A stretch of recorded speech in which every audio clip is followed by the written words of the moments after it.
बंजारन बहू। कमला एक बहुत स्वार्थी महिला है। उसने पैसों के लिए एक ऐसे इंसान से शादी की जो पहले से शादीशुदा और एक बच्चे का पिता भी था। कमला के पति को मरे हुए एक अरसा बीत गया है। अब वो अपने सौतेले बेटे वैभव के साथ रहती है। वैभव के दिल में अपनी माँ को लेकर इतना डर है कि वो अपनी माँ के सामने एक शब्द नहीं बोल पाता। उसकी माँ जो कहती है उसको सर झुकाकर वही मानना पड़ता है। वैभव, तुमने अभी तक घर का काम क्यों नहीं किया? तुमसे कितनी बार कहा है कि सूरज निकलने से पहले तुम घर की साफ सफाई पूरी कर दिया करो। वैभव कुछ नहीं बोलता, चुपचाप सर झुकाए अपनी माँ की बात सुनता रहता है। तभी पास में खड़ा नौकर सुखराम कहता है, मालकिन, वैभव बाबा को रात से तेज बुखार है, इसलिए वो सुबह जल्दी उठ नहीं पाए। उनके बदले मैं घर की साफ सफाई कर देता हूँ। इसे कोई बुखार नहीं है। मैं इसे अच्छी तरह से जानती हूँ। ये सब काम न करने के बहाने हैं। सुखराम काका, बोल दो इसे, सारे घर का काम यही करेगा। और इससे समय पर अपना काम पूरा नहीं किया तो इससे आज का खाना भी नहीं मिलेगा। मगर मालकिन, वैभव बाबा की सच में ही तबीयत खराब है, आप एक बार देख तो लीजिए। कमला बिना कुछ बोले वहां से चली गई और बेचारा वैभव तेज बुखार में भी काम करता रहा। कमला वैभव की शादी एक ऐसी लड़की से कराना चाहती थी जो अनपढ़ हो और कमला से इसी तरह डरे जिस तरह वैभव डरता है, ताकि वैभव की सारी जायदाद और धन दौलत उसकी मुट्ठी में रहे। लेकिन आज के जमाने में ऐसी लड़की मिलना मुश्किल है। कमला कार में यही सब कुछ सोचती जा रही थी कि तभी रास्ते में, अरे ड्राइवर, तुमने कार क्यों रोक दी? और ये इतना शोर कैसा?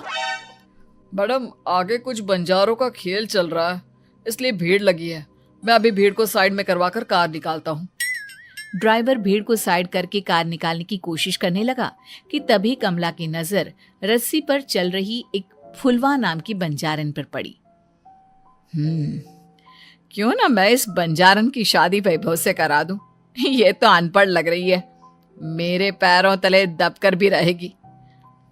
मुझे अभी इसके माँ बाप से बात करनी होगी। ये सोचकर कमला ने उन बंजारों से बात की और उन्हें शाम को अपने घर बुलाया। फुलवा के माता पिता वहां उसे लेकर आ गए। उन्होंने इतना आलीशान घर पहले कभी नहीं देखा था। अच्छा हुआ आप लोग आ गए। देखिए, मुझे घुमा फिरा कर बात करने की आदत नहीं है, इसलिए सीधे सीधे मुद्दे पर आती हूँ। मुझे आपकी बेटी बहुत पसंद है।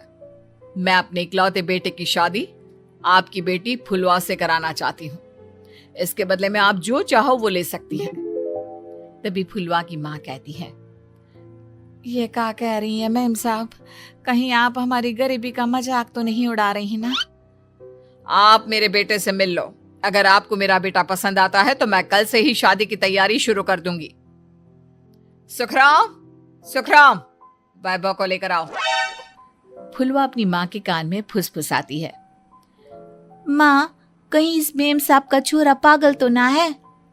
फुलवा अपनी माँ से बात कर रही होती है कि वैभव वहां आता है। फुलवा उसे देखती ही रह जाती है और उसके माता पिता उसकी शादी तय कर देते हैं। शादी वाले दिन किसी को फुलवा और वैभव की बेमेल विवाह की बात समझ में नहीं आती। फिर भी एक औरत कमला से पूछ ही लेती है, कमला जी, आपने अपने इकलौते बेटे की शादी देहाती गवार से क्यों करा दी? ये बंजारन आपके घर की बहू बनने लायक तो नहीं है। कम से कम अपने स्टेटस का ही ख्याल कर लिया होता। बहू तो अपने टक्कर की लाती, आपने तो बंजारन को ही बहू बना लिया। अब कमला को समझ में नहीं आ रहा था कि इस बात का क्या जवाब दे। वो कुछ देर चुप रही और सोच समझ कर कहती है, बहन जी, आपको तो पता है आजकल के बच्चे किसी की बात कहाँ सुनते हैं। मैं तो अपनी बहू एक पढ़ी लिखी और अपनी सोसाइटी की ही ढूंढ रही थी। लेकिन मेरे बेटे ने मेरे सामने इस बंजारन को लाकर खड़ा कर दिया। बोला कि मैं शादी करूंगा तो इसी से। अब भला मैं क्या करती, मुझे अपने बेटे के सामने झुकना ही पड़ा। कमला की ये बातें सुखराम भी सुन रहा था। उसने ये सारी बातें वैभव को जाकर बता दी। काका, मैं तो फुलवा को जानता भी नहीं, फिर माँ मेरे बारे में झूठ क्यों कह रही है? अरे बेटा, तुम कितने भोले हो, तुम्हें कुछ भी नहीं पता। तुम्हारे पिता अपनी सारी संपत्ति तुम्हारे नाम करके गए हैं। तुम्हारी माँ नहीं चाहती कि ये संपत्ति तुम्हें मिले, इसलिए उन्होंने तुम्हारी अनपढ़ लड़की से शादी करवाई ताकि तुम्हारी तरह वो भी अपने हक के लिए आवाज ना उठा सके। सुखराम काका, मैं क्या करूं, आप ही बताओ। माँ के सामने आते ही मेरे हाथ पैर कांपने लगते हैं। मैं माँ को कुछ भी नहीं कह पाता। वे दोनों बात कर ही रहे थे कि अचानक कमला वहां आ गई। कमला को देखकर दोनों घबरा गए। तुम दोनों फिर कभी बातें कर लेना, अभी फेरों का समय हो गया है, चलो जल्दी आओ। इस तरह फुलवा और वैभव की शादी हो गई। अगले दिन कमला ने फुलवा को बुलाया और उसे नसीहत देने लगी। देख बंजारन, तुझे मैंने अपनी बहू बना तो लिया है, लेकिन तुझे इस घर में आँख कान मुंह बंद करके रहना होगा। घर का काम कर और अपने पति से मतलब रख, समझी? कमला का ऐसा रवैया फुलवा को बिल्कुल समझ में नहीं आया। उसने वैभव से इस बारे में बात की। सुनिए ना, माँ जी ने जिस तरह मुझसे बात की मुझे अच्छा नहीं लगा। शादी से पहले तो वो मुझसे बहुत अच्छे से बात कर रही थी, लेकिन शादी के बाद उन्हें क्या हो गया? तुम ज्यादा मत सोचो, जैसा माँ कहती है वैसा ही करो। ये कहकर वैभव वहां से चला गया। अगले दिन वैभव को घर के नौकरों की तरह काम करता देख फुलवा को बहुत हैरानी हुई। फुलवा ने इस बारे में सुखराम काका से बात की तो सुखराम काका ने फुलवा को सारी बात बता दी। अब फुलवा को समझ में आ गया कि उसकी सास ने एक बंजारन को बहू क्यों बनाया। एक दिन वैभव घर का काम कर रहा था, तभी उससे कांच की प्लेट टूट गई।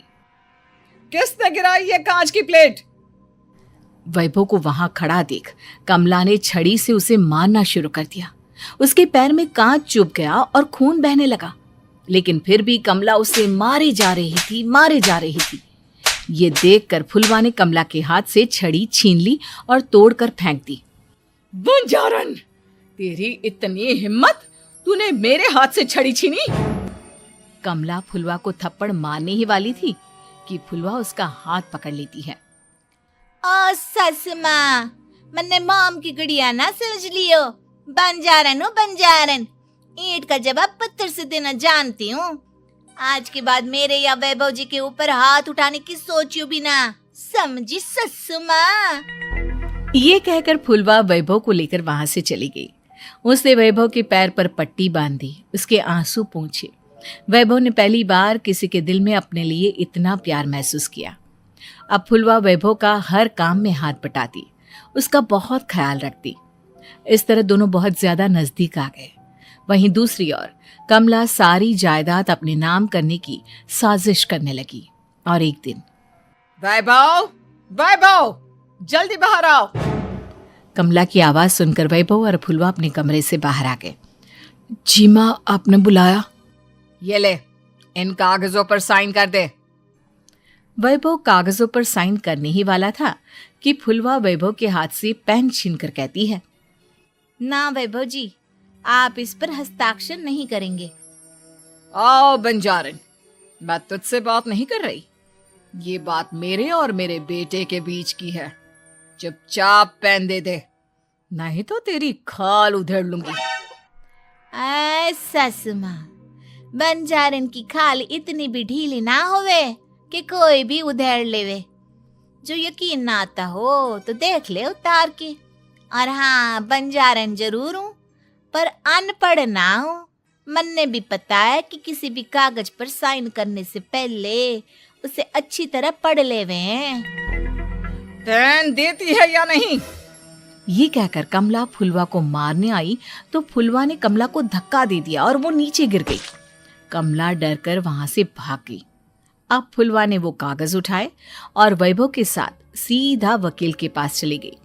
वकील ने वो कागज देखी और फुलवा को बताया, वैभव के पिता की सारी जायदाद और संपत्ति वैभव के नाम है, लेकिन वैभव की सौतेली माँ इस संपत्ति को अपने नाम कराना चाहती है, इसलिए इन कागजों पर वो साइन करा रही थी। तो अब हमें क्या करना चाहिए वकील साहब? वकील ने फुलवा और वैभव को सब कुछ अच्छी तरह से समझा दिया। अब दोनों घर पर पुलिस को लेकर पहुंचे। कमला पुलिस को देखकर घबरा गई। पुलिस ने कहा, आपके नाम की कंप्लेंट हुई है आपको हमारे साथ थाने चलना होगा। कंप्लेंट? कैसे कंप्लेंट? आप अपने सौतेले बेटे पर बहुत अत्याचार करती हो, धोखे से सारी जायदाद अपने नाम करा रही थी। अब नहीं इंस्पेक्टर साहब, जरूर ये मेरी बहू की कोई साजिश है, इसने गलत कंप्लेंट की है। मैडम, शिकायत आपकी बहू ने नहीं बल्कि आपके बेटे वैभव ने की है। कमला वैभव का नाम सुनकर दंग रह गई। जिस बेटे ने कभी उसके सामने सर नहीं उठाया था, आज वही बेटा उसके सामने पुलिस को लिए आया है। वैभव, तुम्हारी इतनी हिम्मत कि तुम पुलिस को ले आए? हाँ माँ, मैं लाया हूँ पुलिस को, और मेरे अंदर इतनी हिम्मत कभी ना आती अगर फुलवा मेरा साथ ना देती। आपने बंजारन बहू को लाकर अपने ही पैर पर कुल्हाड़ी मारी है माँ। मैडम, अब की बात खत्म हो गई हो तो चलो हमारे साथ। वैभव, मुझे माफ कर दो, मुझे थाने मत भेजो। आज के बाद मैं तुम्हें कभी नहीं मारूंगी, तुम्हें कभी परेशान नहीं करूंगी, मुझे माफ कर दो। वैभव अपनी कंप्लेंट वापस ले लेता है और पुलिस वहां से चली जाती है। वैभव अपनी सौतेली माँ से कहता है, मैंने पुलिस को वापस तो भेज दिया है, लेकिन मैं आपको माफ नहीं कर सकता। आपने बचपन से आज तक कभी मेरे सर पर हाथ नहीं रखा, हमेशा मुझे मारती रही, नौकरों की तरह बर्ताव करती रही। आप इस घर में नहीं रह सकती, चली जाइए यहां से। कमला घर छोड़कर चली गई और सड़क किनारे खड़ी होकर सोचने लगी, काश मैंने वैभव को माँ की तरह प्यार किया होता तो आज मैं इस तरह से बेसहारा ना हो जाती। शिल्पी घर के काम से फ्री होती तो बोर होती, जिसके बाद उसने घर में ही दुकान खोलने की सोची। अरे, ये इतने सारे कपड़े, अरे बहू क्या करेगी इनका?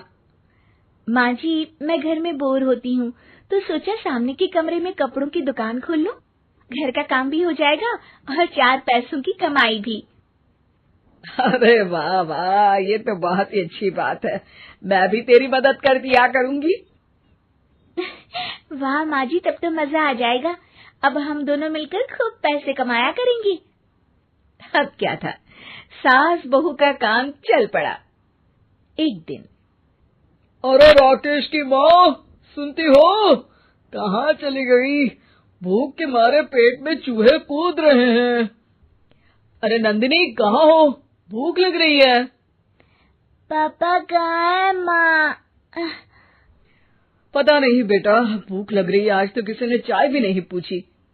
तभी सास बहू घर के अंदर ढेर सारे सामान के साथ आती हैं और वो भी हंसती हुई। अरे वाह बहू, ये तो बड़ी अच्छी मार्केट दिखाई तूने, बड़ा ही सस्ता सामान था। हाँ माँ जी, और ये सामान हम डबल पैसों में बेचेंगे, मजा आ जाएगा। अरे बहू, भूख लग रही है, कुछ खाने को दे दे। माँ, क्या बात है, आज किसी ने पापा को चाय भी नहीं दी? अरे बेटा, अब 40 साल में तेरे पापा ने क्या चाय बनाना भी नहीं सीखा? अरे बेटा, रहने दे अब इस बहस को, तुम लोगों ने वैसे बनाया क्या है? बहू परेशान हो जाती है और सास को अकेले में लेकर जाती है। माँ जी, आज तो हम लोगों ने खाना ही नहीं बनाया। अरे बेटा, बाहर के छोले भटूरों से पेट इतना भर गया कि याद ही नहीं रहा कि घर में ये लोग भी हैं खाना खाने के लिए। अब क्या किया जाए? तभी घर में एक महिला आती है। जी, वो सुना है आप लोगों की यहाँ साड़ी बिकती है, जरा दिखाएंगे क्या? हाँ हाँ, क्यों नहीं। माँ जी, आप इन्हें साड़ी दिखाइए, मैं तब तक पिताजी और इनके लिए खाने का इंतजाम करती हूँ। सास उस औरत को लेकर सामने वाले कमरे में चली जाती है जहाँ उन लोगों ने दुकान खोली थी। वहीं बहू भी किचन में चली जाती है। अब इतनी जल्दी क्या बनाऊं? पापा जी तो खाने के लिए भी बैठ गए हैं। आइडिया, मैं खाना बाहर से ही ऑर्डर कर देती हूँ। थोड़ी देर में खाना आ जाता है और बहू टेबल पर खाना लगा देती है। हे भगवान, कितनी कड़वी दाल बनाई है बेटा। नहीं नहीं पिताजी, वो क्या बात है नंदिनी, रोटी तो चबाई ही नहीं जा रही है, लग रहा है रबड़ खा रहा हूँ। एक तो इतने महंगे होटल से खाना मंगवाया और वो भी इन लोगों को पसंद नहीं आया। तभी सास नोट गिनती हुई बाहर आती है। वाह माँ जी, बड़ी कमाई हुई लगती है। हाँ, मैंने वो 2000 वाली साड़ी 3000 में बेच दी। अरे वाह माँ जी। दोनों सास बहू बहुत खुश हो जाती हैं। मेरे पेट में ना बेटा जोर का दर्द हो रहा है। अरे माँ, क्या हुआ? पेट में दर्द? बाहर का कुछ खाया था क्या? मैदा तो नहीं खा लिया? मैंने छोले भटूरे खाए थे। माँ, क्यों खाए? आपको तो पता है कि आपको मैदा सूट नहीं करता। चलिए माँ को डॉक्टर के पास ले जाते हैं। तभी अंदर से पापा की आवाज आती है। हे भगवान, मेरा तो पेट खराब हो गया। सब पिताजी के पास जाते हैं। पिताजी, आपको क्या हुआ? खाना बासी था शायद। अरे पिताजी, नंदनी जानती है कि बासी खाने से आपकी तबीयत खराब हो जाती है, तो वो ऐसा क्यों देगी, है ना नंदिनी? वो खाना मैंने बाहर से ऑर्डर किया था। मैं और माँ दुकान का सामान लेने गए थे, इसलिए खाना नहीं बना पाए। क्या नंदनी, दुकान के चक्कर में तुमने तो सारे घर का हाल बिगाड़ रखा है। चलो अब माँ और पापा को लेकर अस्पताल चलते हैं। अस्पताल में जाने पर डॉक्टर कहते हैं, हाँ, इन दोनों को तो एक दिन के लिए एडमिट करना पड़ेगा। क्या? क्यों? पेट ही तो खराब है ना। हाँ, तो घर ले जाइए ना, अगर लग रहा है कि कोई बड़ी बात नहीं है और हम सिर्फ पैसा कमाने के लिए इन लोगों को एडमिट कर रहे हैं। नर्स, जरा इन लोगों को बिल तो दे देना। चलिए, मैं आप लोगों को पैकेज समझा देती हूँ। जब बहू के हाथ में बिल आता है, हे भगवान, 60,000 रुपए! इतना तो मैंने कमाया भी ना था। अब समझ गई कि कमाई के चक्कर में घर के लोगों की सेहत के साथ मैं खिलवाड़ कर रही थी।